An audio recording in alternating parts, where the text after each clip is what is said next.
இப்ப சவுக்கு சங்கர் வந்து habeas corpus petition போட்டிருந்தாரு. இப்ப எப்போதுமே ஹேபியஸ் கார்பஸ் பெட்டிஷன் வந்து டிவிஷன் பெஞ்ச் தான் விசாரிக்கும்.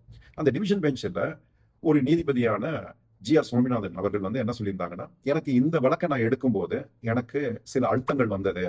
ஸோ இப்படி பண்ணுங்க அப்படின்னு சொல்லி ஒரு அழுத்தம் வந்ததுனால இந்த கேஸை நான் உன்னிச்சு நான் வந்து கையாளுறேன் அப்படின்ட்டு. பட் என்ன அப்படின்னா, ஒரு நீதிபதி அவர்களுக்கு வந்து ஒரு அழுத்தம் வருது அப்படின்னா, அப்ப நிச்சயம் ஒண்ணு வந்து அந்த அழுத்தத்தை தாண்டி ஒரு அன்பயஸ்டா செயல்படணும். இதுதான் இயற்கை நியதி, அதாவது பிரின்சிபல் ஆஃப் நேச்சுரல் ஜஸ்டிஸ்.